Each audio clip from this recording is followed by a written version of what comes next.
C'est encore une fois un énorme scandale dans le contexte que nous vivons en France, où nous avons pire qu'une mafia au pouvoir. Ce sont des bandits, ce sont des escrocs qui se permettent de faire souffrir de plus en plus ceux qui sont dans le besoin, ceux qui sont malheureusement marginalisés par un système assassin, système ultralibéral fasciste, à la tête duquel se trouve le déviant, psychopathe, sociopathe, pervers, narcissique, sadique Macron. Alors il s'agit d'un énorme scandale. Je m'en fais l'écho.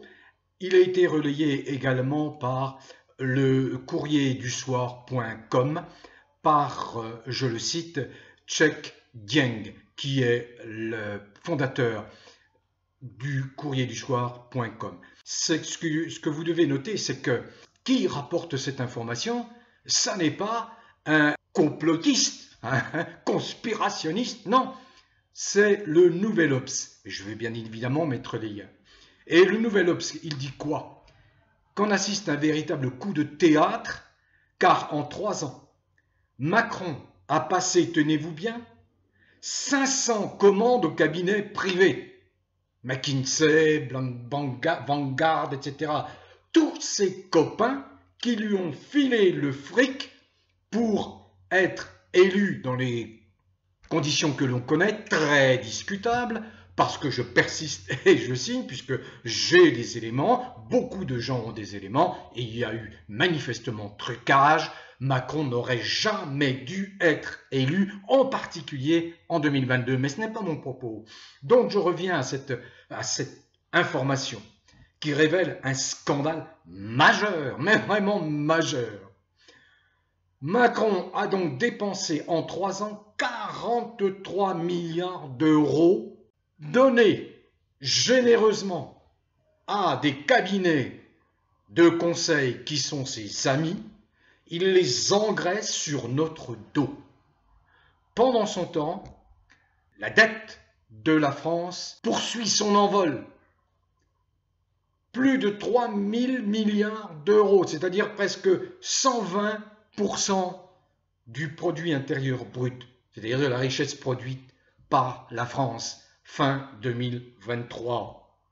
Ce qui fait s'inquiéter le maire, qui n'est pas une bêtise, une stupidité près, hein. On se demande bien ce qu'il fait aux finances, celui-là, hein, qui annonce que les Français vont en baver en 2024, qu'il va falloir faire 10 milliards d'économies. Pour quoi? Pour atténuer la dette française? Mais attendez, dans le même temps, les députés augmentent leurs indemnités, oh oui, leurs frais de fonction, oh oui, oui, c'est une nuance, hein, de 300 € par mois. Les sénateurs, eux, ils vont carrément à la charge 700 € par mois. Et parallèlement, on indique aux chômeurs âgés, ceux qui ont atteint 55 ans, qu'ils ne pourront plus bénéficier d'un service d'allocation aussi long qu'auparavant. En même temps, on annonce la suppression de l'allocation de solidarité spécifique et le basculement de tout le monde au RSA. Sauf que le RSA ne permet pas de cotiser à la retraite. Sauf que le RSA, vous le touchez, mais on déduit des sommes en fonction de votre revenu fiscal du foyer. Donc, on pénalise des dizaines de millions de Français qui en bavent, qui souffrent. On les oblige à s'injecter du poison, ce fameux poison, un chiffre que vous devez retenir. Il a coûté à la France en tests et vaccins en 2021, données qui étaient communiquées par le ministre de la Santé de l'époque, Le Véran. Ça a coûté à la sécurité sociale 12 milliards d'euros. Vous connaissez mon sentiment, fausse pandémie. Là encore, les copains de Macron, ce sont Pfizer et les autres Big Pharma, qu'il faut arroser, qu'il faut engraisser. Sur l'ordre de qui? De von der Leyen. Sur l'ordre de qui? De Adolf Schwab. Club de Bilderberg, Davos, Forum économique. Ce sont des gens qui n'ont aucune légitimité, qui se sont accaparés tous les pouvoirs et qui dictent leurs lois, y compris à des gouvernements d'États constitués, dirigés par des gens qui sont issus normalement du suffrage universel. Enfin bon, on peut maintenant douter de la valeur des élections, en particulier en France. Petite parenthèse, les députés élus pour la législature actuelle, élus en juin 2022, ont été les plus mal élus. Il y a des députés qui ont été élus avec seulement 15-20% des voix. Vous imaginez, ils n'ont aucune légitimité et ils sont une majorité de députés parmi les 577 à n'avoir aucune légitimité. Ils sont totalement minoritaires au sein de leur électorat. Nous avons affaire à des voleurs, à des escrocs. Mais les économistes grandins, bontins, qui courent les plateaux de télé, des merdias honteux, scandaleux, ne vont pas vous expliquer ça de cette façon. Ils prennent le problème sous un angle qui va arranger le Macron. Ce Macron qui, par parenthèse, est capable de trouver 3 milliards d'euros pour amplifier la guerre contre la Russie.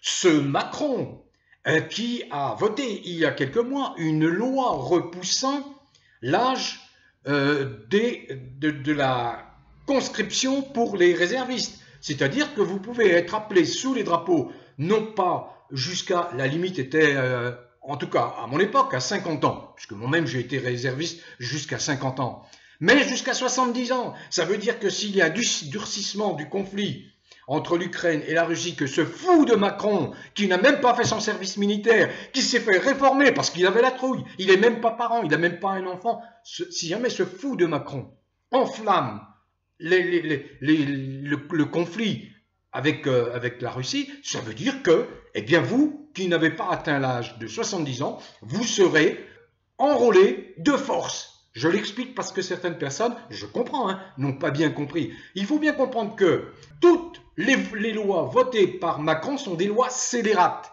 Il ne faut pas s'en tenir à la lettre, car c'est très trompeur. Vous faites dire aux mots ce que vous voulez en fonction du contexte dans lequel vous prononcez ces mots.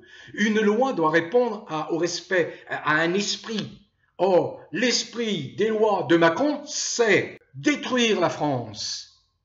Répandre la souffrance, c'est ce que nous a dit le professeur de psychiatrie Segatori, c'est un psychopathe. Et la dernière vidéo, la deuxième vidéo du professeur Segatori, après celle de 2017, mais celle de 2022, il a relancé son cri d'alarme. Attention, ce type est encore beaucoup plus dangereux, parlant de Macron, que je vous l'avais dit déjà en 2017. Lui, Macron, quand il fait voter des lois par ses députés scandaleusement inutiles, qui ne pensent qu'à eux, parce que ce sont des cupides, ils ne sont pas là pour, grâce à leur intelligence, non, ce sont tous les macroniens des indigents du bulbe, de surcroît méchants. Regardez leur tête, regardez la méchanceté, elle se lise sur le visage de tous les macroniens, c'est tout. Ils n'ont aucun sentiment vis-à-vis des Français. Quand on n'est même pas capable de trouver l'argent pour soulager les agriculteurs, quand au contraire, on leur promet monts et merveilles, alors que parallèlement, on attise le problème qui est qu'il y a des denrées qui arrivent de l'Ukraine qui ne sont soumises à aucun droit de douane, aucune taxe. Comment voulez-vous que les agriculteurs français puissent faire face à cette concurrence qui est une concurrence totalement déloyale? Et non, ça n'empêche pas le double discours, le double langage en permanence. On a affaire à un dément, et qui est cautionné par la quasi-totalité de la classe politique, c'est ce que je ne cesse de vous dire. Ils peuvent actionner l'article 68 de la Constitution, comme l'a préconisé depuis 2018 François Asselineau, le président de l'UPR. Ils peuvent actionner l'article 68 de la Constitution et demander la destitution immédiate de Macron. Il suffit de 58 députés, il suffit de 35 sénateurs pour engager cette procédure. Et quand cette procédure sera lancée, il en sera fini de ce fou en France qui n'a qu'une idée en tête, là encore, c'est de pervertir les mœurs, c'est d'imposer des comportements contre nature, y compris auprès de nos enfants. Là, il y a une révolte qui gronde, qui monte, hein, de la part des parents d'élèves, de la part des gens qui sont censés, de la part des gens qui font la part des choses, qui savent très bien qu'il y a la nature. La nature, elle s'impose naturellement, dirais-je, à nous.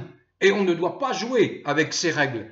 Et on veut imposer des comportements contre nature à des petits gosses qui sont scandalisés, qui sont perturbés quand ils voient débarquer des dézingués, des fous qui leur montrent que, soi-disant, ils ne sont pas ce qu'ils sont. Mais c'est de la folie pure. On marche sur la tête dans cette France-là. Donc je termine, parce que le scandale, c'est celui-là. Ça heurte y compris des hauts fonctionnaires. Parce que à quoi servent-ils ces hauts fonctionnaires qu'on paye quand même, par parenthèse, très cher?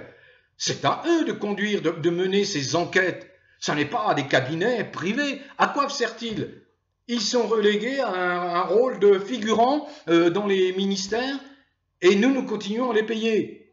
Alors ce n'est pas normal et ça inquiète effectivement certains hauts fonctionnaires parce que, voyons, 500 commandes externalisées, c'est-à-dire passer à des cabinets privés pour enrichir ces cabinets privés alors que nous avons les services compétents pour mener des enquêtes, y compris des enquêtes d'opinion, etc., etc.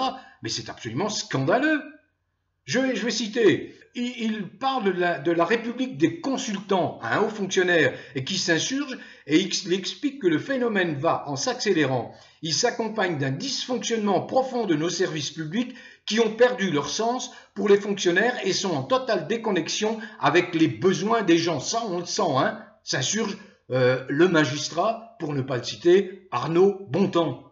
Près de 163 milliards d'euros de services ont été externalisés sous forme de délégation de services publics. 163 milliards d'euros. Note le Nouvel Obs. Mais c'était purement scandaleux. Purement scandaleux. Donc voilà, je voulais vous donner quelques chiffres, mais surtout m'arrêter sur ce vol de notre argent par Macron. 43 milliards que nous aurions pu économiser. 12 milliards pour cette fausse pandémie qui a coûté 12 milliards à la Sécu, et la Sécu qui refuse de rembourser des soins à des retraités sous de faux prétextes. Le 9 juin, il y a des élections. Eh bien, moi qui suis un abstentionniste, je vous appelle à voter en masse pour les candidats qui demandent la sortie de la France, non seulement de l'Union européenne, mais de l'OTAN et abandon immédiat de l'euro. Voilà. Il y a Asselineau, il y a Philippot, il y en a d'autres, Juvin Brunet, etc., d'autres qui vont dans ce sens-là. Il faut que tous ces gens-là voient une concentration des voix sur leurs idées, au-delà même de leur nom, de leur position politique. Bon vent à tous. Continuez malgré tout à cultiver le bien-être. Vous connaissez mon leitmotiv, mon slogan. Ben, c'est une façon de rester en bonne santé, non seulement physique, mais morale et psychique. Continuez à cultiver le bien-être. Tenez-vous à l'écart de ces macroniens pollués, toxiques. Tenez-vous à l'écart. Bon vent, prenez soin de vous et portez-vous bien.